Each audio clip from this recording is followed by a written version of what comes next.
أعوذ بالله من الشيطان الرجيم. بسم الله الرحمن الرحيم. الحمد لله رب العالمين. والصلاة والسلام على سيدنا وسندنا وشفيع ذنوبنا ومولانا محمد صلى الله تعالى عليه وسلم وعلى آله وأولاده وأزواجه وأصحابه وأتباعه أجمعين. سبحانك لا علم لنا إلا ما علمتنا إنك أنت العليم الحكيم. سبحانك لا فهم لنا إلا ما فهمتنا إنك أنت الجواد الكريم. رب اشرح لي صدري ويسر لي أمري واحلل عقدة من لساني يفقهوا قولي وأفوض أمري إلى الله إن الله بصير بالعباد. اللهم صل وسلم وبارك على سيدنا محمد وعلى آله وعلى إخوانه من النبيين والمرسلين عدد خلقك ورضا نفسك وزنة عرشك ومداد كلماتك. بسم الله الرحمن الرحيم. إنا خلقنا الإنسان من نطفة أمشاج نبتليه فجعلناه سميعا بصيرا. إنا هديناه السبيل إما شاكرا وإما كفورا. صدق الله العظيم. وبلغنا رسوله النبي الهاشمي الكريم. Ya İlahel Alemin, zahir ve batınımızı envar-ı imaniye ve Kur'aniye ile münevver eyle. Tevfikat-ı Sübhaniyeni bizlere yar eyle. Nefsin ve şeytanın şerrinden bizleri masum ve mahfuz eyle. Bizleri hakikate aşina eyle. Cümlemizi cennet ve cemalullah şerefiyle şerefyar eyle. Amin. Hürmeti seyyidil murselin. Velhamdülillahi Rabbil alemin. Muhterem Müslümanlar, şu ana kadar yaptığımız, bundan sonra yapacağımız bütün işleri Cenab-ı Hak rızası istikametinde yapmaya bizleri muvaffak kılsın. Ben vazifem icabı anlatmakla mükellefim. Boyuma göre, kâmeti kıymetime göre hakikatları küçültür, kendime uydurur, size takdime çalışırım. Daha büyüğünü, daha kamilini, daha müessirini anlattırmak Cenab-ı Hakk'ın elindedir. Lütfederse olur. Sizler dinlemek, bellediğiniz kadar muktezasıyla amel etmekle mükellefsiniz. Dişinizi sıkacaksınız, meseleleri boyuna göre anlamaya çalışacaksınız. Kendi idrak seviyenizi, anlayış seviyenizi aşmaya çalışacaksınız. Bu da sizin vazifeniz. Karşılıklı bir vazife sürdüre sürdüre bu ana kadar geldik. Yarın, öbür gün Ramazan-ı Şerif girmiş oluyor. Daha hayırlı, daha yümünlü işler yapabileceğimiz bereketli bir ayı idrak etmiş oluyoruz. Rahmeti ilahiden ümid ederiz ki Cenab-ı Hak kalbimize yumuşaklık ihsan eylesin. Bizi İslam aşkı, İslam vecdi, İslam neşvesi ile payidar ve serfiraz kılsın. Kılsın da bir karar olalım. Gönüllerin yumuşadığı Ramazan-ı Şerif'te duyduğumuz hak ve hakikati başka gönüllere intikal ettirmek için uğraşalım. Herkes kendi seviyesine, bulunduğu yere ve içtimai muhitine göre köy köy dolaşsın. Sokak sokak dolaşsın, kahve kahve dolaşsın. Bir insanın secdeye başını koymasını temine çalışsın. Bir gönlü yumuşatmaya çalışsın. Allahu Teala ve Tekaddes Hazretleri şu ana kadar yaptığımız şeyleri rızası istikametinde çoğu olmasa bile öyle kabul buyursun. Badema yapacağımız şeyleri de rızası istikametinde yapmaya bizleri muvaffak kılsın. Ramazan-ı Şerif'in arefesinde sizlere onun yümnünden, bereketinden, Cenab-ı Hakk'ın gazabının durduğundan, rahmetinin mevcelendiğinden, rahmetinin mevceleneceği yurt olan cennetin kapılarının açıldığından ve gazabın mevç mevç ve fevç fevç kaynaşıp oynaştığı yer olan cehennemin kapılarının kapandığından bahsetmek gerekirdi. Ama ben bundan bahsetmeyeceğim. İleride belki yakaladığım fırsatları mevzu silsilesi içinde ele alıp arz etmeye çalışacağım. Daha evvel bir noktaya, belli bir noktaya kadar getirdiğimiz bir mevzu, bir mevize vardır ki Cenab-ı Hak inayetini yar etsin. İnşallah o mevzu hitame erdirmek, bir kafiye koymak istiyorum inşallah Teala.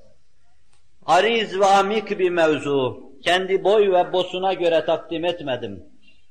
Fakat titizlikle dinlenirse, meseleyi araştırma ve daha doğrusunu, daha doğrunun yerinde bulma ve anlama mevzuunda kendimi ancak bir ışık tutmuş kabul ediyorum.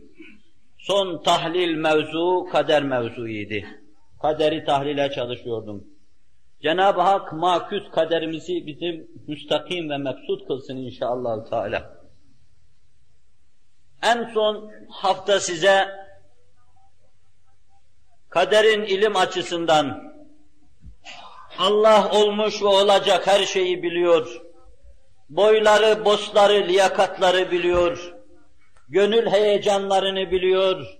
İç derinliklerini biliyor. Ledünni keyfiyatı biliyor. Ve fertler hakkında böylesine bildiğine göre hükümlerde bulunuyor. Geniş bir adım atacaksınız.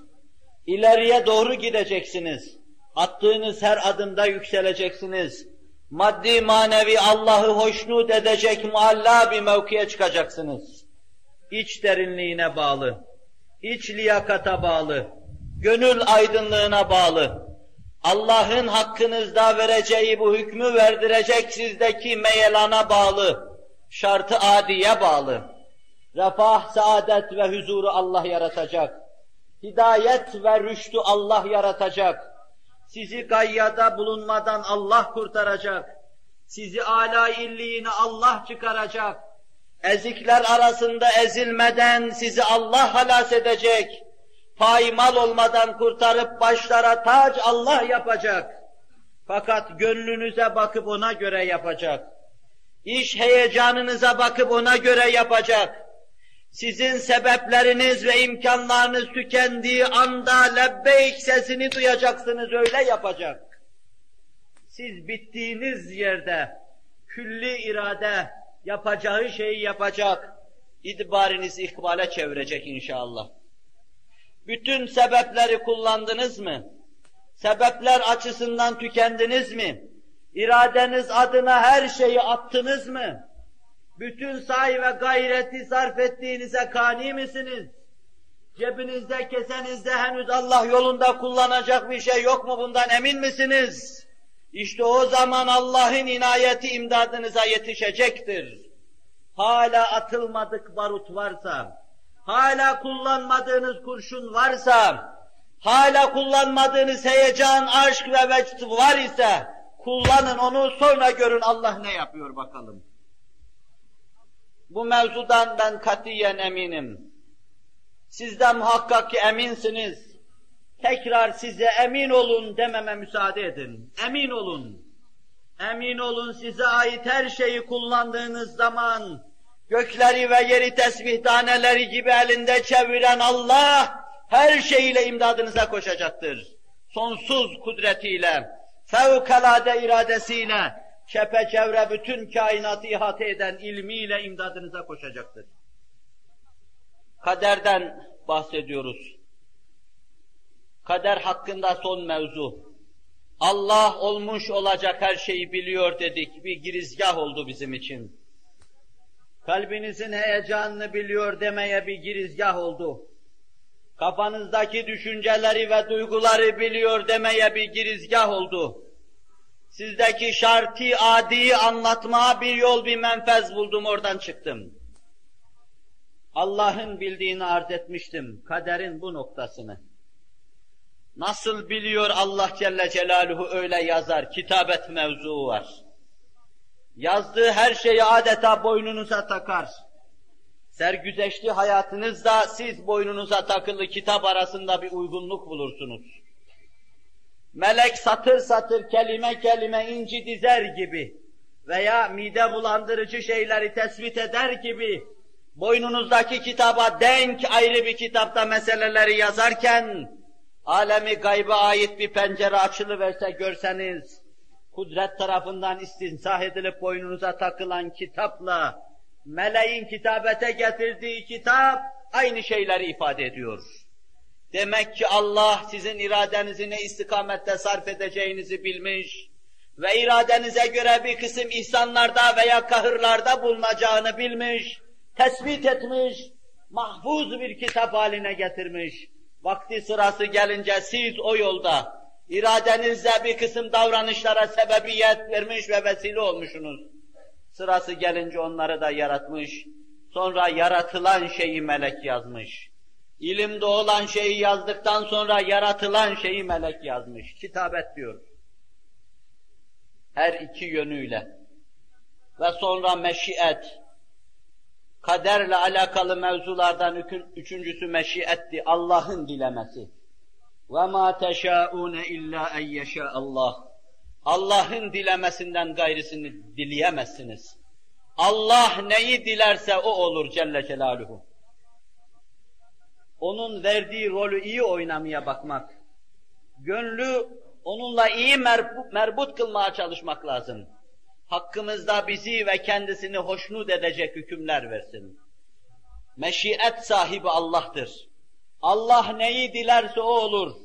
Resul-i Ekrem sallallahu aleyhi ve sellem مَا شَاءَ اللّٰهُ كَانْ وَمَا لَمْ يَشَأْ لَمْ يَكُنْ Allah neyi dilemişse o olmuş, neyin olmasını dilememişse o da olmamıştır. Öyleyse Allah'tan dileyin ve dilenin, hakkınızda iyi şeyler murat buyursun, dilesin ve o iyi şeyler meydana gelsin.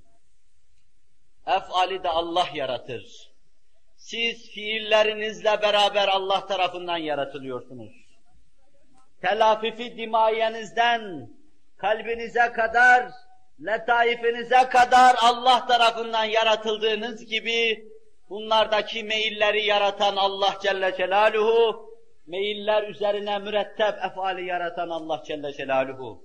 İnsanın elinde bundan ne kadar şey var, nuanslarıyla bu hususu size arz etmeye çalıştım. Bir şüphe ve tereddüde düşer iseniz şayet onları dinleyin. Bütün Enbiya-i İzam, evliya zincirine kadar, asfiya zincirine kadar bu büyük mesele üzerinde ittifak halinde meseleyi buraya kadar ulaştırmışlardır. Kaderin halk mevzuunda dahi ehl-i sünnet vel cemaatın anladığı şeklin dışında hiçbir nebi tarafından anlaşıldığı vaki ve varit değildir. Enbiya-i İzam nasıl anlamıştır?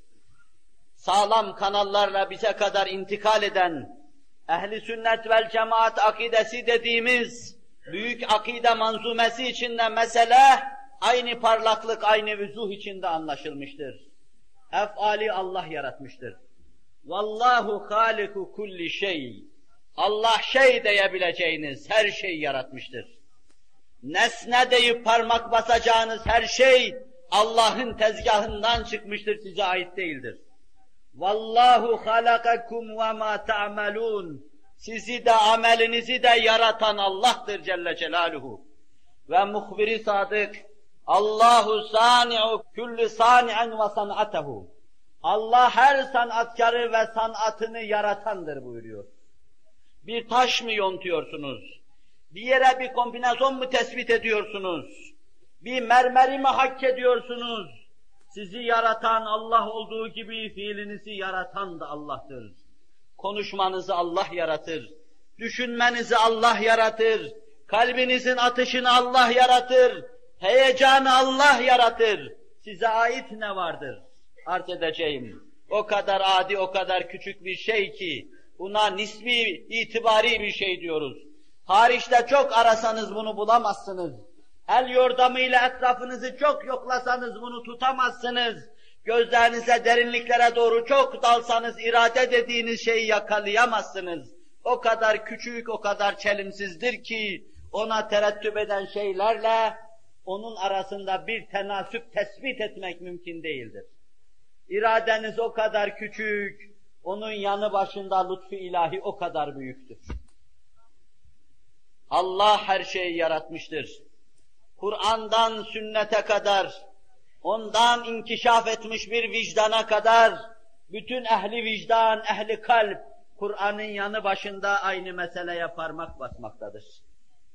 Onun için biz, Resul-i Ekrem sallallahu aleyhi ve sellemle beraber, hakkımızda Cenab-ı Hakk'ın iyi takdirde bulunmasını ve bizim için iyi şeyler yaratmasını, irademize bağlı değil, meccani ve sırf lütfu olarak yaratmasını diliyor ve dileniyoruz. İstihare duasını Sahihayn nakleder. Buhari ve Müslim.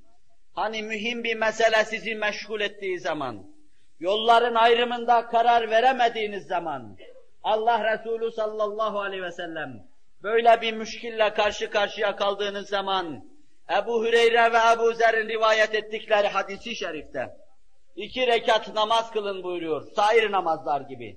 Sonra bu duayı okuyun. Sonra bir kısım kimseler rüyada görme, bir kısım kimseler kalbe gelme şeklinde neticesini araştırırlar. Allahümme inni esteghiruke bi kudretik ve es'eluke min fadlikel azim fe inneke takdiru ve la akdir ve ta'lem ve la a'lem. Ne diyor Resul-i Ekrem sallallahu aleyhi ve sellem? Allah'ım sen muktedirsin, senin gücün yeter, ben hiçbir şeye kadir değilim. Allah'ım sen bilirsin, ben bilmem. Allahümme in kâne hâzel emru hayran li fî dînî ve maâşî ve âkibeti emri. Bir rivayette acilu ve acil emri. Fakdirhu veya fakdurhu li ve yessirhu li ve barik li fî. Allah'ım bu iş benim hakkımda, akıbetim hakkında, neticesi itibariyle hayırlı ise şayet, takdir buyur Allah'ım, kolaylaştır Allah'ım, muvaffak kıl Allah'ım. وَاِنْ كَانَ شَرًّا لِي ف۪ي د۪ينِي وَمَعَاشِي وَعَاقِبَةِ اَمْرِي فَاسْرِفْهُ عَنِّي وَاسْرِفْنِ عَنْ. Eğer dinimde, akıbetim hakkında, dünya ve ukbamda, şu beni meşgul eden mesele şer ise, onu benden, beni de ondan çevir Allah'ım. Onu benden, beni ondan uzaklaştır Allah'ım. Hakkımda hayır takdir buyur Allah'ım derken Resul-i Ekrem ne diyordu? Sallallahu aleyhi ve sellem. Şerri sarf edecek, yüzünü başka tarafa çevirecek Allah'tır. Hayrı sana sevk edecek Allah'tır. Şerri kefere ve fecerenin başına musallat edecek Allah'tır. Kanında, damarında acı acı mevcudiyetini hissettirecek Allah'tır. İliklerinize kadar hayrın huzurunu vicdanınıza duyuracak yine Allah'tır. Öyleyse Allah'tan hayır isteyin ve şerden fiilen, kavlen, niyeten kaçmaya çalışın. لَوْلَا أَنْ رَأَى بُرْهَانَ رَبِّهِ كَذَٰلِكَ لِنَسْرِفَ عَنْهُ السُّوءَ وَالْفَحْشَاءَ إِنَّهُ مِنْ عِبَادِنَا الْمُخْلَصِينَ Sadakallahul azim. Kur'an ferman ediyor. لَوْلَا أَنْ رَأَى بُرْهَانَ رَبِّهِ Bir iffet abidesi, kapısı kapanmış bir kadının evinde, kadın bütün cazibesiyle karşısına çıktığı an, mekafeti ilahi ve mehabeti ilahi temessül ediyor. Büyük Yusuf'un karşısında adeta bir mekafet ve mehabet abidesi meydana geliyor.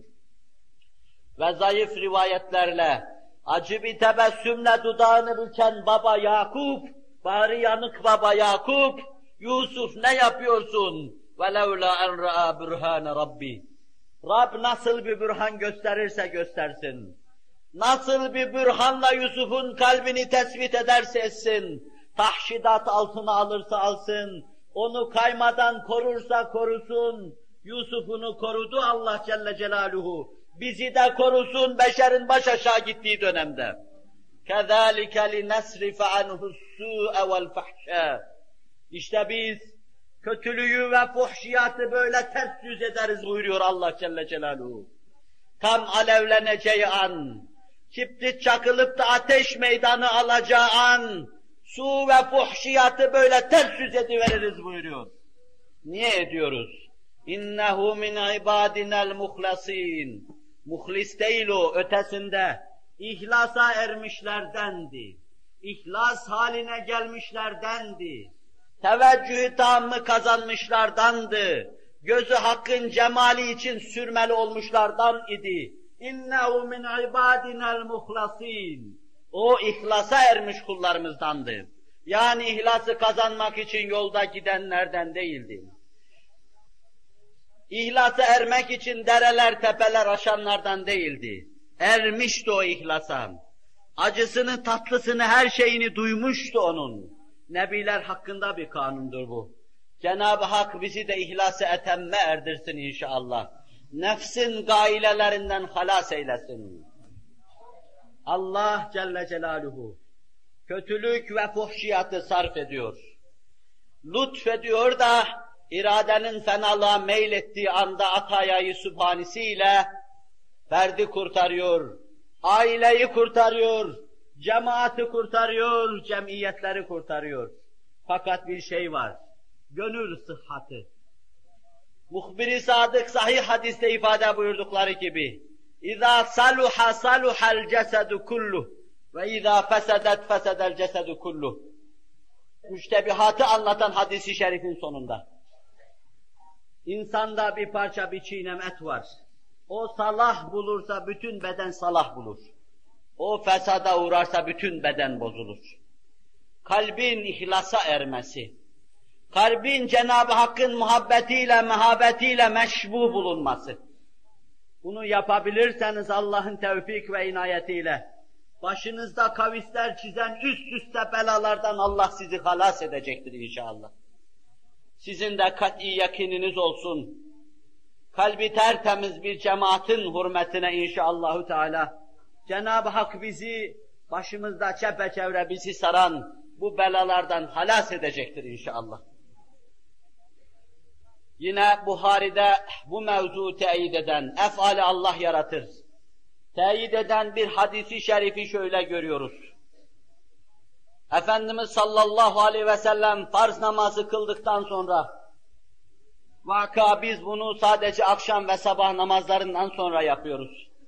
Resul-i Ekrem'in sair farz namazlardan sonra yaptığı da görülüyordu. Hiç olmazsa biz bir keresini her namazdan sonra yapıyoruz. La ilahe illallahu vahdehu la şerike leh.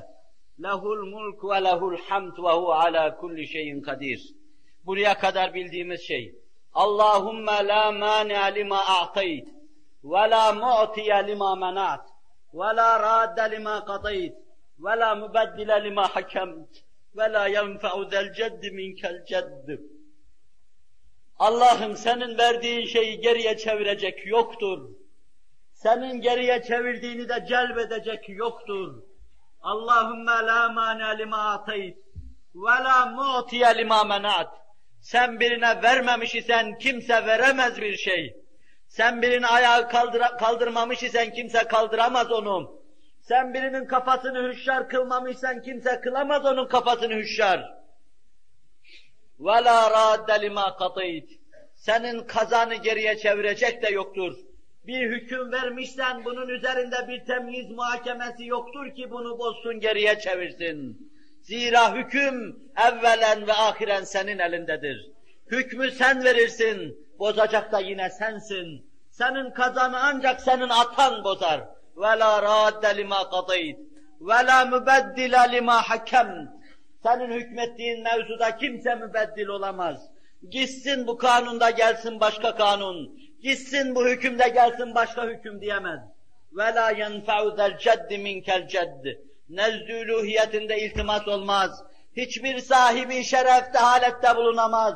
Hiçbir sahibi şerefin bir müdahalesi olamaz senin hükümlerinin değişmesi mevzuunda.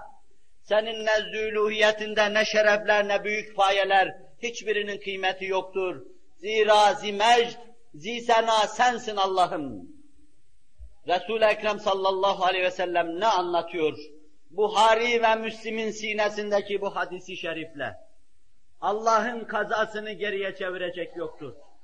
Sadece bir mail var elinizde. Bir teveccüh var elinizde, nereye kadar onu da bilemiyoruz. Onun için dedim elinizdeki barutu atıverin. Harp malzemesini kullanıverin. Size ait bütün işleri yapıverin.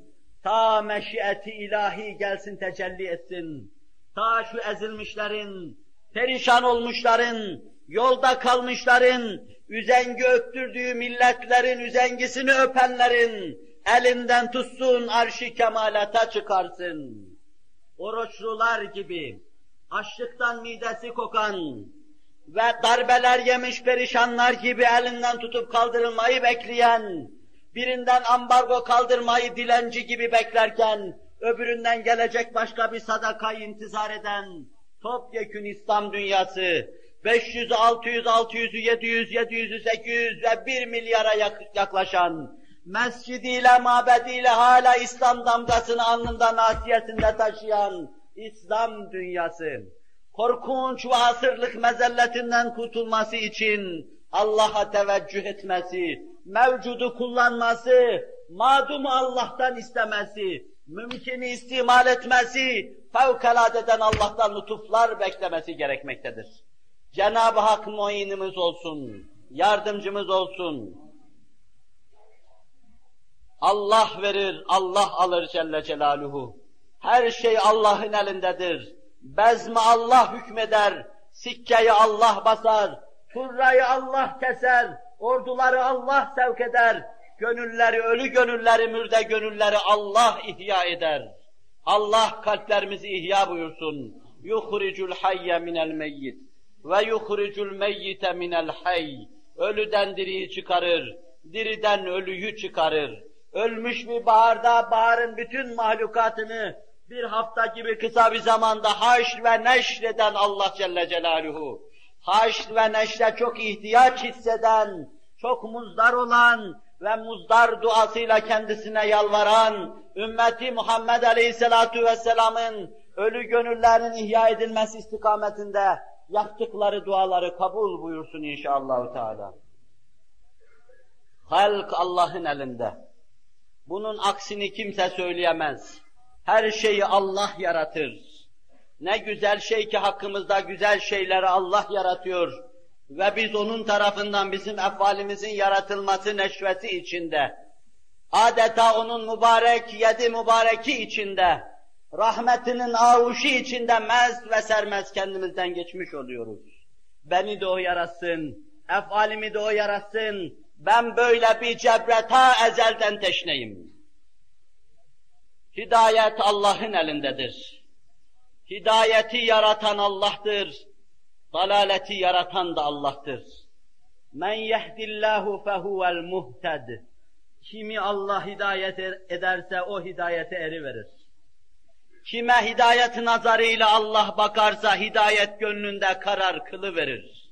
Ve men yudlil fela hadiye leh. Ve men yudlil fela hadiye leh. Birini de baştan çıkarırsa, siz mescitlerinizde imdada koşsanız, mabetlerinizde imdada koşsanız, minberlerinizde, mihraplarınızda imdada koşsanız, vaizlerinizde, imamlarınızda imdada koşsanız, apaçık hakikati anlatan kitaplarınızda imdada koşsanız, gözü dönmüşlere hidayet getiremezsiniz. Allah dalaletlerini murad etmiştir. Liyakatları meslub olunca, haklarında Allah dalalet hükmünü verivermiştir. وَمَنْ يُضْلِلْ فَلَا هَادِيَ لَهُ Birinin dalaletini de Allah murat buyurdu mu, siz bütün imkanlarınıza koşsanız imkan yok artık. O liyakatı meslub olmuş, kalpte Allah'a teveccüh hissi yıkılıvermiş, o hirfani gönülle yaşadığı müddetçe siz ne ederseniz ediniz geriye tepecektir. Allah Celle Celaluhu mutil ve hadidir. İdlal eder ve hidayet eder. Kul dal ve mühtedidir. Kul dalalete düşer ve hidayete erer. Bu iki meseleyi birbirine karıştırmamak lazım. Kul kesbeder. Kul itibari varlığa sahip iradesini kullanıverir. Allah Celle Celaluhu yaratıverir. Böylece hidayeti yaratırsa hadi olan Allah, kul mühtedi olur. Böylece dalaleti yaratırsa mudil olan Allah, kul dal olur. Onun için biz günde 40 defa Fatiha Sure-i Celilesinde gayril mağdubi aleyhim veleddallin, bizi senin gazabına uğramış ve dallinden eyleme diyoruz Allah'ım. Kimdir dallin? Eğri yolun encamına sürüklenip giden, doğru yoldan çıkan, sapıtan, sarhoş, bakışı bulanmış kimseler, ahireti görmeyen kimseler, her şeyi bu dünyada arayan zavallılar, bizi mağdubin ve dallinden eylemem. Bu hususta biraz duracağım muhterem Müslümanlar. Mağdub aleyhim veleddallin. Hidayet ve dalalet Allah'tandır. Hidayetin meratibi var, yanlış anlamamak lazım. Şeriat-ı fıtriyede cereyan eden hidayet görüyoruz. Bir de Cenab-ı Hakk'ın yaratmasıyla, vesilelerini ve devaisini yaratmasıyla halk ettiği hidayet var görüyoruz. Bir cebri kanunlar içinde cereyan eden bir hidayet görüyoruz. Bir de beşerin iradesi şartı adi olarak ele alınan irade görüyoruz. Veya hidayet görüyoruz. Bu iki meseleyi, üç meseleyi birbirine karıştırmamak lazım. Hidayet var ki onda umum mahlukatın mesalihi bahis mevzudur. Her şey yaratılış ve fıtrat kanunlarına göre kendi varlığı için gaye olan bir neticeye doğru giderken onun iradesi hesaba katılmadan cebri olarak Allah'ın sevki vardır. Sizin ilk hilkatınız böyledir. Anne karnında ceninin bir rüşeym halinde gelişmesi böyledir. Embriyolojik safhanın devamı böyledir. Spermin hareketi böyledir. Cebri kanunlar içinde cereyan eder. Umum mahlukatın maslahatları istikametinde bir sevktir ki cereyan eder gider. Buna tabiatperest, materyalist ve inkarcı içgüdüdür. Sevki tabiidir, ikinci bir küfür ve küfranını ilan eder. Kur'an'ın ayat-ı beyinatının vüzuhu altında biz buna hidayet ve sevki ilahi deriz. Tevhid delilleri içinde hidayet delili olarak bunun üzerinde ariz ve amik durmuştum. Beyan, talim, irşat ve tebliğ şeklinde hidayet var. Elinize öyle bir şey geçer ki hidayetinize vesile olur. Öyle bir söz duyarsınız ki hidayetinize vesile olur. Öyle bir zatla karşı karşıya gelirsiniz ki hidayetinize vesile olur. Kur'an'ı görürsünüz, hidayetinize vesile olur. Bir nebiden, bir sahabiden, bir veliden bir söz duyarsınız. Adeta bir kimyager tesiriyle üzerinize eğilmiş gibi üzerinize tesir icra eder. Kalbinizin, vicdanınızın değiştiğini hissedersiniz. Resul-i Ekrem'le veya onun dostlarından birisiyle karşı karşıya gelirsiniz. Çok şey dinlemeye lüzum yoktur. Abdullah İbni Selam, Fahri Kainat Efendimizin hakikat gamzeden pak simasını Medine'ye daha ilk teşrifte gördüğü zaman vallahi bu simada yalan yok demiş. Hemen dize gelmiş ve la ilahe illallah Muhammedur Resulullah demişti. Bir lika, bir vicahi görüşme hidayete vesile olur.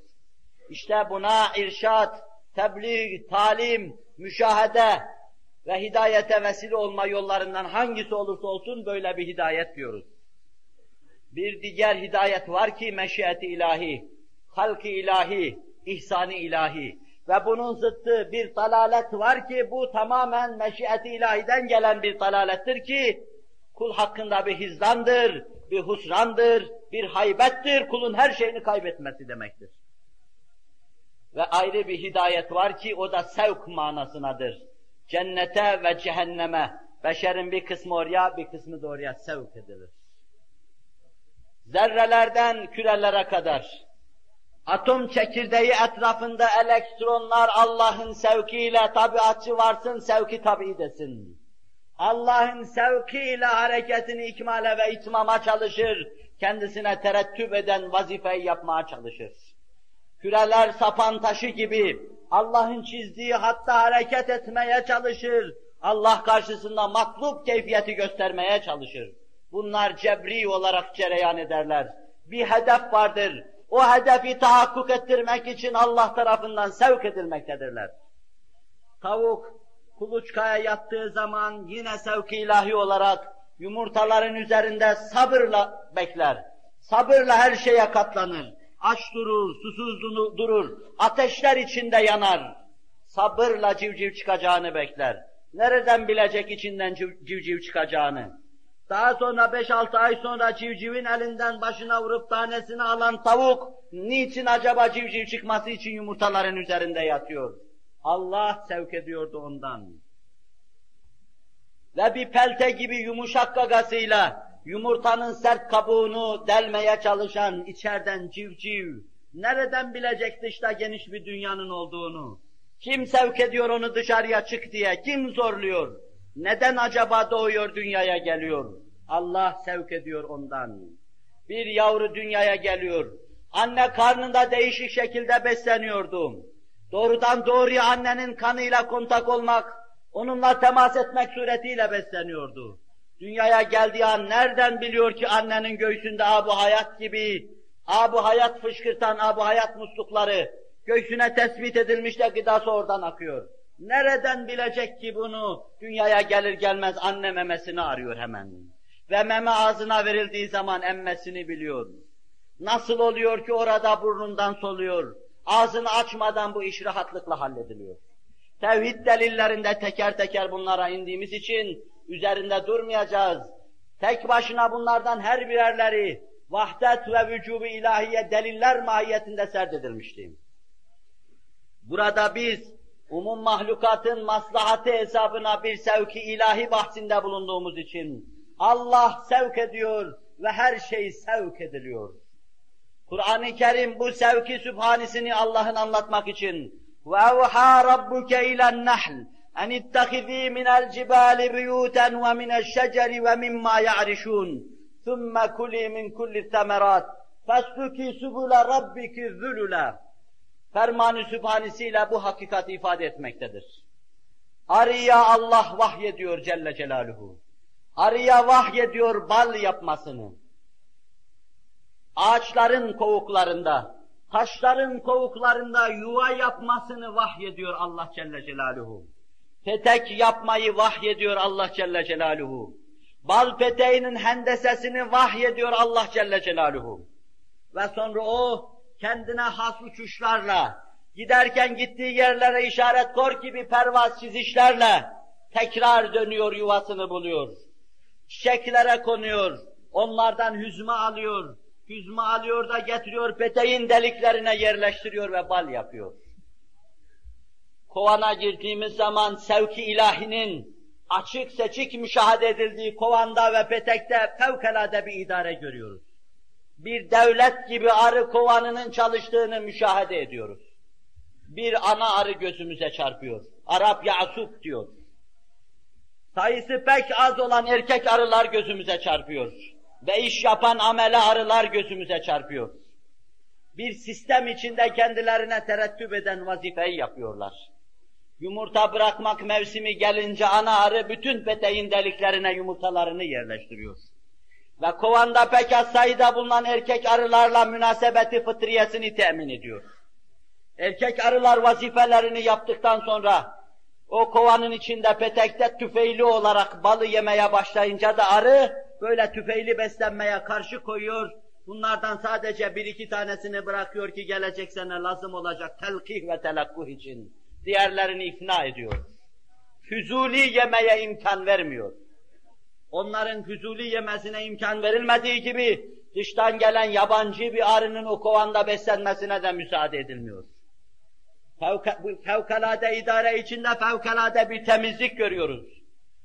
O kadar ki çiçeklerin özünü ve hüzmetini alan arı, peteğe döndüğü zaman onu işleyeceği an, ayağına bir yerden bir çamur bulaşmış da o kovanın içine sokulmuyor.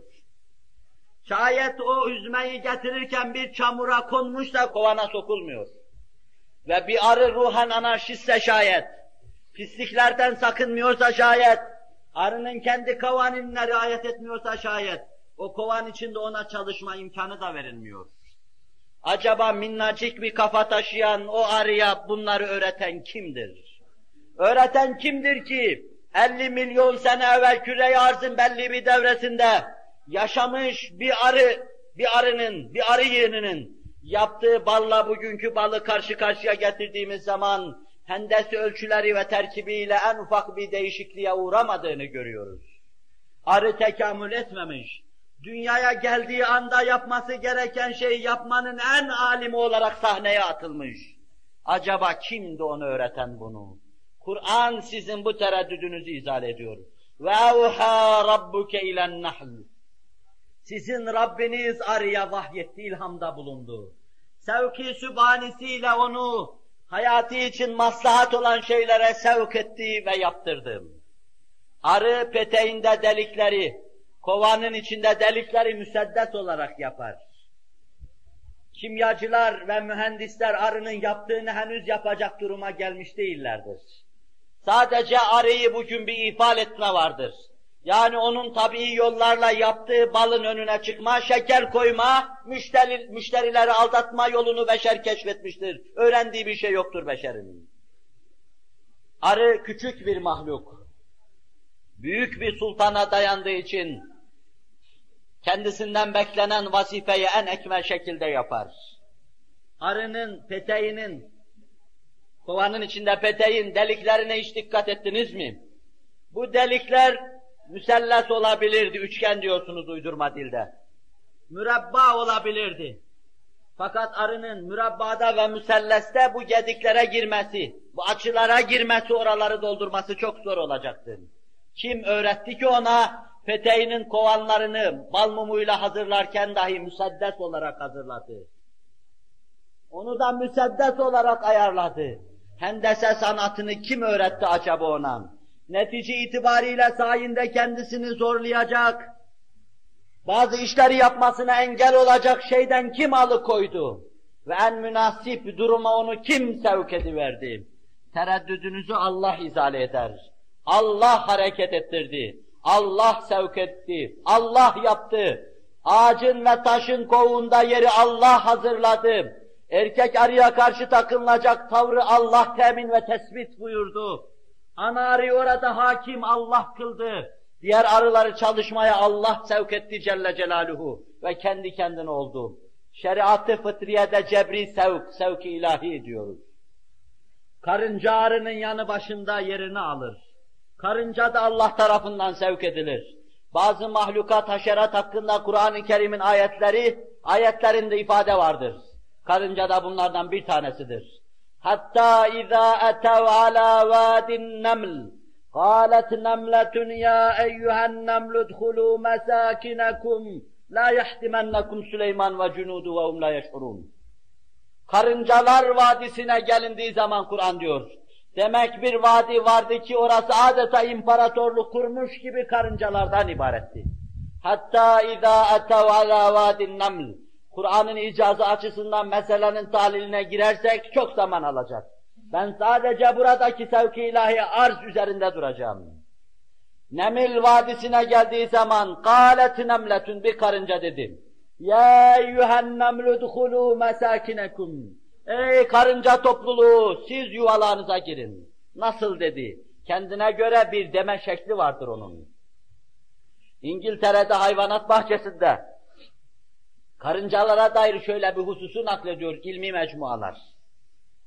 Hayvanat ilmi mütehassısı yani zoolog bir karınca yuvasının yanı başında beliren bir diğer karınca yuvası, bir karınca yuvası var yanı başında hemen küçük bir hendeğin öbür tarafında ayrı bir karınca yuvası beliriyor.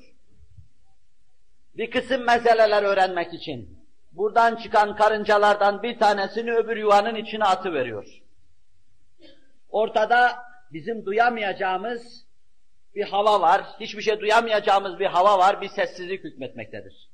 Fakat biraz sonra kim o karıncanın esas yuvasına haber verdi ki bilemiyoruz, o yuvadan birdenbire arı kovandan boşalır gibi karıncanın boşaldığı müşahede edilir. Ve hemen üzerine çubuk uzatılan o hendekten öbür tarafa geçer, öbür yuvaya saldırıverirler. Mütehassıs şöyle anlatıyor. Yuvanın içine konan karınca antenleriyle haber verdi öbürlerine. Bir şerare ifraz etti. Adeta elektromanyetik dalgalar gönderir gibi bir telsiz anteninin gönderiverdi. Ve bu sese icabet ettiler. Kendi yuvasının karıncaları icabet etti gittiler. Karınca konuşuyor ama Seninle benim dilimi kullanmıyor. Bir dil kullanıyor ki Allah o dile Süleyman Aleyhisselam'ı nikahban kılmıştı. قَالَتْ نَمْلَةٌ Ne dedi karınca? يَا اَيُّهَا النَّمْلُ ادْخُلُوا مَسَاكِنَكُمْ لَا يَحْتِمَنَّكُمْ سُلَيْمَانُ سُلَيْمَانُ وَجُنُودُهُ وَهُمْ لَا يَشْعُرُونَ Süleyman ve ordusu sizi çiğnemesin, yuvalarınıza girin. Süleyman duydu bunu, Allah'ın nebisiydi. Karınca kendi tayfası adına ilan ediyor. Süleyman ve askerleri sizi çiğnemesin. فَتَبَسَّمَ ضَاحِكًا مِنْ قَوْلِهِ Tebessüm buyurdu Allah'ın yüce nebisi, karıncanın sesine ve soluğuna, konuşmasına. Karınca adeta bir cumhuriyet sistemi gibi hareket eder. Birine terettüp eden bir işte öbürü gelir de ona omuz verir. Biri taşıdığı bir gıda maddesini taşırken taşıyamazsa o kadar çok misali var ki bunun. Öbürü gelir ona omuz verir ve çeker götürür. Eğri büğrü yollardan, zikzaklardan geçer, buğday mı taşıyor, arpa mı taşıyor, onu yuvasına getirir, indiriverir. İş biter mi zannediyorsunuz? Şayet nemli toprağın altında buğday filizlenmeye, nemalanmaya başlarsa, ukde-i hayatiye oradan şak olur da rüşeğin başını dışarıya çıkarmaya başlarsa, karınca bunu görür görmez buğdayı ikiye bölüverir hemen. Bitmesin diye. Kış azı olsun diye. Kendisi için bir zad ve zahir olsun diye. Şayet parçaladığı bu iki parçadan biri yeniden bitmeye, nemalanmaya başlarsa onu da parçalayıverir. Bunlar hayvanat mütehassıslarının müşahedeleri altında görülmüş, müşahede edilmiş şeylerdir.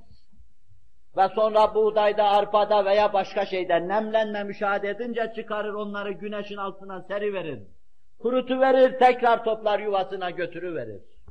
Acaba hayvana, sizin kuvve-i hafızanız kadar cirmi olmayan bu karıncaya ve karıncacığa, böylesine gıdasını stok yapmayı kim öğretti? Gıdası çürümeye yüz tuttuğu zaman kurutmayı kim öğretti? Bitme, nemalanma baş gösterdiği zaman buğdayı parçalamayı kim öğretti? Kim öğretti ki bu fevkalade şeyleri yapıyor? Beşer bunların çoğunu çok uzun zaman sonra öğrenmiştir. Allah Celle Celaluhu sevk ediyor, Allah Celle Celaluhu, ve o sevk olunuyor. Bu sevk-i ilahi içinde her şey halloluyor. Buhari'de Ebu Hüreyre radıyallahu teala hazretleri karıncanın bir ümmet olduğunu şöyle anlatıyor. Bir ağacın altında karınca yuvalarından bir tanesine Allah nebilerinden birisi oturmuştu. Kendisini çok şiddetli bir karınca sokuverdi. Ne soktu diye telaş eden nebi orayı yaktırıverdi. Allah nebiye şöyle vahyetti. وَاَوْحَا اِلَى النَّبِيِّ اَمِنْ اَجْلِ اَنْ قَرَسَتْ نَمْلَةٌ تَحْرِقُ اُمَّةً مِنَ الْاُمَمْ تُسَبِّحُ اَوْ كَمَا قَالَ Bir karınca seni soktuğundan ötürü hal diliyle veya kal diliyle bilemediğimiz bir dille Allah'ı tesbih eden ümmetlerden bir ümmeti mi yakıyorsun diye Allah Nebi'ye hitap ediverdi buyuruyor. Buhari'de Ebu Hüreyre tarikiyle Resul-i Ekrem sallallahu aleyhi ve sellem ifade buyuruyorlar. Karınca ümemden bir ümmettir. O da başlı başına bir millettir. Tahavi ve Ahmet bin Hanbel bir hadisi şerifte şunu bize naklediyorlar. Süleyman aleyhisselam, mahlukat ve haşeratın dilinden anlayan Süleyman aleyhisselam yağmur duasına çıkmıştı. Dua etmek için çoluk, çocuk, hayvanat, behaim her şey götürülmüştü. Orada herkes yalvaracak, hayvanlar bağıracak, koyunlar, kuzular meleyecek, Allah merhamet edip yağmur gönderecek. Süleyman aleyhisselam ayrı bir manzara gördü. Sırt üstü büyükçecik bir karınca, sırt üstü yatmış ellerini ve antenlerini hareket ettiriyor. Kulak kesildiğinde onun dilinden şunu anladı, şöyle diyordu. Allahümme inna halkun min halkik. Allah'ım senin mahlukatından bir mahlukatız. Feleyse lena ginen an sukyak ve rizkik. Senin rızkından, senin bize su vermenden müstahni kalamayız. Suyu sen verirsen sulanırız. Rızık gönderirsen rızka mazhar oluruz. فَاِمَّا اَنْ تُسْقِيَنَا وَتَرْزُقَنَا وَاِمَّا اَنْ تُهْلِكَنَا Gayrı ne diyeyim? Bundan öte rızık verir, su gönderir, ya bizi barındırır ve yaşatırsın veya bırakırsın böyle helak olur gideriz ya Rabbi. Süleyman aleyhisselam hayvanattan bu içli feryadı duyunca, şöyle buyurdu. İrci'u fakat suqitum bi gayri davetikum. Sizin duanızdan başka bir duayla yağmur gelecek. Dönün geriye buyurur. Onlar geriye dönerken de şakır şakır yağmur yağmaya başlar. Karınca kendine has diliyle konuşur. Yapacağı şeyi yapar, sevki ilahiyle yapar. Fıtrat içinde kendisine verilen şeyleri yine Allah'ın tespit buyurduğu fıtrat kanunları içinde yerine getirmeye çalışır. İşte bu sevkin bir yönüdür. وَمَا مِنْ دَابَّةٍ فِي الْأَرْضِ وَلَا طَائِرٍ يَطِيرُ بِجَنَاحَيْهِ İlla umemun emsalukum. Hiçbir hayvan, göklerde pervaz edip kanat çırpıp uçan hiçbir kuş yoktur ki sizin gibi cemaat, ümmet ve millet olmasınlar buyuruyor. Herkes bir ümmettir. Kel aynaklar, sülalesi kesilmesi endişesi bahis mevzu olunca hayvanat alimleri nezdinde. Bunlardan bir iki tane kalmıştı. Korunmaları için ilim dünyası ve ilim adamları fevkalade hassasiyet gösteriyorlar. Zira bu kainatı kuran, dizen, inşa eden, ibda eden Allah Celle Celaluhu abes bir iş yaratmamıştır. Bunlar da bir ümmet ve bir millettir. Binaenaleyh devam etmesi lazım kainatın ahengi için. Bunların gidişi ahengin bozulmasına vesile olur. Ve muhbir-i sadık Buhari Müslim'de şöyle buyurur. Eğer kelpler ümmetlerden bir ümmet olmasaydı ben onları öldürürdüm. Ama ümmetlerden bir ümmettir öldüremeyeceğiz. Yani kainat içinde yeri alan, mühim bir yeri olan mahlukattan bir mahlukattır. Öyleyse dokunamayacaksınız onlara. Bu mevzuu teyit eden pek çok vakalar vardır. Ben sadece bu kadarlığıyla iktifa ediyorum. Daha evvel verdiğim misalleri birer cümleyle isterseniz nazarınıza arz edeyim. Sizin nazarınıza arz edeyim. New England'daki çekirgelerden alın da 15 sene yerin altında kaldıktan sonra ayın belli gününde kovandan boşalır gibi dışarıya boşalan bu çekirgelerden dünyanın her yerindeki yılan balıklarının Bermuda müsellesine gidip yumurtalarını oraya bırakmaya ve yavrularının yine kendi su menbaalarına gelmesini intizar etmeye veya ölüp bir tarafta kalmaya kadar sevki ilahi, mahlukatı sevk etmesi Allah'ın bu hususu göstermektedir. Tavuğun altındaki yumurtaları evirip çevirmesinden alınız da dünyaya gelen çocuğun gıdasının ve rızkının nereden geldiğini bilmesine kadar sevki ilahinin hüküm ferma olduğunu müşahede ederiz. Ama bizim Allah'la aramızdaki münasebetle alakalı hidayet bu cümleden bir hidayet değildir. Bu cebri determinizma içinde sevki ilahiyle cereyan eder. Aynıdır, hiç değişmez bunlar. Şart-ı adi olarak beşer iradesinin devreye girdiği durumda ve vaziyette bu defa hidayet değişik bir hüviyet alır. Onu iki şekilde görüyoruz. Bunlardan bir tanesi hidayete vesile olma, tebliğler ve irşatlardır. Allah peygamberler gönderir, hidayetimize vesile olur. Kur'an gönderir, hidayetimize vesile olur. Fakat böyle bir hidayette dikkat buyurun. Biz mühtedi olmamız mecburiyeti yoktur. Yani Allah nebi gönderir de nebi gören herkes mühtedi olmaz. Allah kitap gönderir de kitabı duyan herkes mühtedi olmaz. Allah Celle Celaluhu vesileleri yaratır da neticeyi yaratma mecburiyetinde değildir. Zira Allah hiçbir şey yapma mecburiyetinde değildir. Estahi yaratma mecburiyetinde de değildir. O faili muhtardır. Fe'alun lima yuriddir. Bu hidayeti Kur'an-ı Kerim'in şu ayeti bize anlatıyor. فَأَمَّا ثَمُودُ فَهَدَيْنَاهُمْ فَاسْتَحَبُّ الْعَمَى عَلَى الْهُدَى Sadakallahul azim. Semud'u biz hidayet ettik. Onlar ise körlüğü hidayete tercih ettiler. Öyleyse anlaşılıyor ki Allah hidayete erdirmemiş. Yani hidayet vesilesini yaratmış. Hazreti Salih'i göndermiş. Hak ve hakikatin beyanını onlara ulaştırmış. فَاسْتَحَبُّ الْعَمَى عَلَى الْهُدَى Göre göre onlar dalaleti ve körlüğü hidayete tercih ettiler. Allah'ın bir de böyle hidayet yaratması vardır. Bütün peygamberler bu hidayetin ifadesidir. رُسُلًا مُبَشِّرِينَ وَمُنْذِرِينَ لَأَلَّا يَكُونَ لِلنَّاسِ عَلَى اللّٰهِ حُجَّةً İnzar eden ve tebşir eden nebiler Allah gönderiyor. Balada bahsedilen nebiler işte böyle hep inzar eden, hep tebşir eden nebilerdir. Niçin gönderiyor Allah? Ta insanlar ahirette bir hüccet bulamasınlar. Ne yapalım, peygamber sesi soluğu duymadık, kitab-ı ilahinin fısıltısı kulağımıza gelmedi, senin fermanlarına ulaşamadık demesinler. Ve in min ummetin illa hala fiha nezir. Hiçbir ümmet yoktur ki içinde bir nebi zuhur etmesin. Her ümmetin içinde bir nebi zuhur edecek. Mübeşşir ve münzir olarak onlara hakikatları tebliğ edecek. Kabul edenler hidayete erecek. Allah hidayeti yaratacak, onu 3. safhada arz edeceğim. Kabul etmeyenler hakkında Allah dalaleti ve küfranı yaratacak. Onlar da küfür ve dalaletleri içinde kalacaklar. Husran ve hizdan ifade eden bu akibetten Allah bizleri masum ve mahfuz buyursun. وَمَا كُنَّا مُعَذِّب۪ينَ حَتَّى نَبْعَثَ رَسُولًا. Peygamber göndermeden kimseye azap edecek değiliz buyuruyor Allah Celle Celaluhu.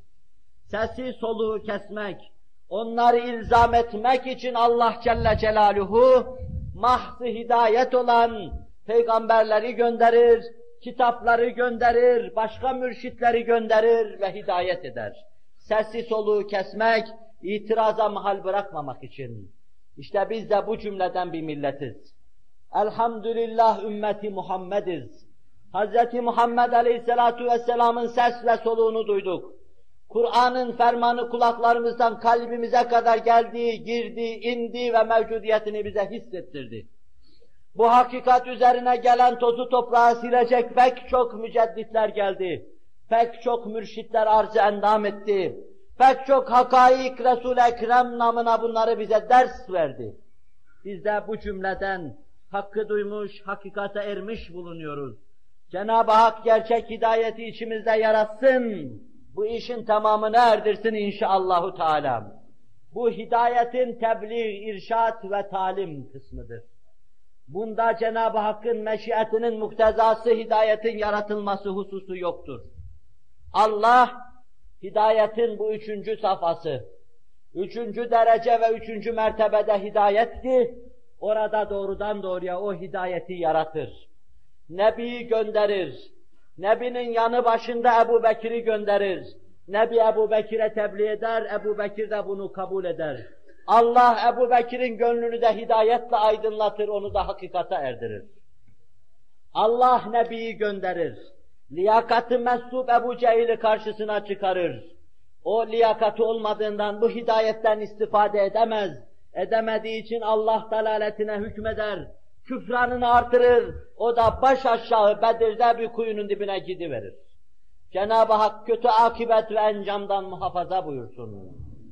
Bazen bu 2 hidayeti Kur'an-ı Kerim cem eder. Vallahu yed'u ila darisselam ve yehdi men yeşâ'u ila sırat-ı müstakim. Allah Darüsselam'a sizi davet ediyor.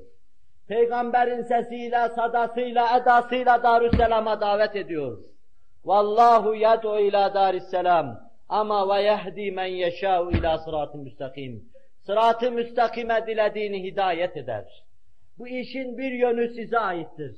Size ait yönü değerlendirdiğiniz zaman, o hidayetten, mahz-ı hidayet olan Kur'an ve Resul'den istifade ettiğiniz zaman, meşiyet-i ilahi işin 2. yönünde sizin lehinize tecelli edecektir.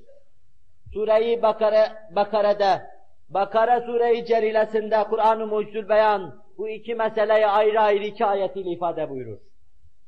Huden lil muttakin. Zâlikel kitâb lâ raybe fîh huden lil muttakin. Şan-ı yüce bu muhteşem kitap. Nereden bakarsanız bakınız, hangi ilim zaviyesinden nazar ederseniz ediniz, semadaki yıldızlar gibi ayat-ı beyinatı yüzünüze tebessüm gamzeden bu kitap, şüphe ve tereddüt götürmeyen bu kitap, sinesinde şüphe ve tereddüde yer vermeyen bu kitap, huden lil muttakin, müttakilere hidayettir. Müttakiler ondan istifade edeceklerdir. Manayı mastarî bu. Siz tutacaksınız, müttaki olmaya çalışacaksınız. Kur'an'dan istifade liyakatını kullanacaksınız. Bu size ait bir yönüdür. Ötesi Allah'a aittir. Ve onu hemen bu Sure-i Celile'nin başındaki 5-6 satırın sonunda anlatıyor. Ulaike ala huden min rabbihim. İşte bunlar Rabbilerinden bir hidayet üzerine bulunuyorlar. İman etmişler, gaybe inanmışlar, namazlarını kılmışlar, zekatlarını vermişler, evvel ve ahir inmiş bütün kitaplara inanmışlar, Nebinin karşısında serfuru etmişler. Böylece müttakin güruhu arasına girmişler, Kur'an'dan istifade etme durumunu kazanmışlar. Allah da bu istifadeyi yaratıyor. Ulaike ala huden, bu meşiyet-i ilahi. Ala huden min rabbihim. İşte bunlar sana diyorum, Rablerinden gelen bir hidayet üzerinde sabit kademdirler. Bir hidayet çepeçevre bunları sarmış, ihate etmiştir. Vacibül vücut bizi bu zümreden eylesin ve badem ayağımızı kaydırmasın, hidayette sabit kadem kılsın inşallah Teala. Bununla şunu arz etmeye çalıştım. Bir irşad, tebliğ ve talim şeklinde olan hidayet, bir de Allah'ın yaratmasıyla olan hidayet, bunların ikisini bazen Kur'an-ı Kerim cem ediyor. Hidayet-i ilahi bize anlattığı yerde men yehdillahu fehuvel muhted. Kimi Allah hidayete erdirirse o hidayete erer. Peygamberin hidayetini anlattığı zaman ve inneke letehdi ila sırat-ı müstakim. Sen sırat-ı müstakime hidayet edersin. Yani sen hak ve hakikati anlatırsın. Yani sen irşad edersin. Yani sen talim edersin. Ve inneke letehdi ila sırat-ı müstakim. Onun için Allah Resulü buyurur. Bu'istu ana mubelligan ve da'iyen ve leyse li minel huda şey'un ve bu'ite şeytan muzeyyinen ve muğviyen ve leyse lehu minel dalaleti şey'ev kema kal.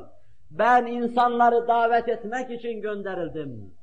Mübelliğ olarak gönderildim. Ben hidayete vesile değilim. Hidayeti sizin kalbinize koyacak değilim. O Allah'ın elindedir. Şeytan da müzeyyin olarak batılı, küfrü ve küfranı size süslü göstermek için gönderilmiştir. Sizi baştan çıkarmak için gönderilmiştir. O da dalaleti yaratamaz. Dalaleti yaratan da Allah'tır Celle Celaluhu. Kutbun bir tarafında o vardır, bir tarafında Resul-i Ekrem sallallahu aleyhi ve sellem vardır. Biri hidayetin vesileyi muhteşemi, öbürü ise dalaletin korkunç vesilesi, çirkin vesilesi, şeytan. Fakat dalaleti ve hidayeti yaratan Allah'tır. İşte onun için Resul-i Ekrem'in hidayete vesile olmasına baktığımız zaman وَاِنَّكَ لَتَهْدِي اِلٰى صِرَاطٍ müstakim.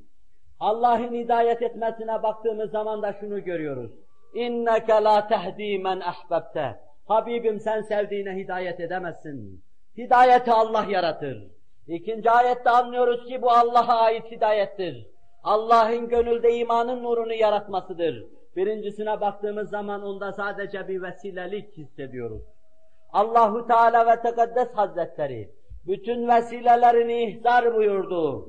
Hidayet mevzuunda onu içimizde yaratması suretiyle bu davayı, bu bezmi ikmal ve itmam buyursun. Yola çıkmışken bizi geriye döndürmesin. Tepeyi tırmanırken baş aşağı getirmesin. Çıkardığı yolda, tırmandırdığı tepeden neticeye bizleri ulaştırsın. İçimizi öyle bir imanla doldursun ki yerimizde duramayalım. Hayat ve ötesinde her şeyi istihkar edelim. Bizi istikbal eden ve bizim de kendisini inşira içinde istikbal etmeye çalıştığımız Ramazan-ı Şerif'i çok güzel değerlendirelim. Kalbimizde marifet adına petekleşen marifet hüzmelerine yeni şeyler ilave edelim. Zat-ı uluhiyeti hakkında tam ve kamil marifete ulaşalım. Bayramı idrak ettiğimiz zaman tam teveccühün insanları olarak idrak etmiş olalım. Allah yar ve yardımcımız olsun. Bu bezmi yüzümüzün akıyla ikmala bizleri muvaffak kılsın. Kendisini hoşnut edecek şeyleri yapmaya bizleri muvaffak kılsın. Lillahi Teala'l-Fatiha.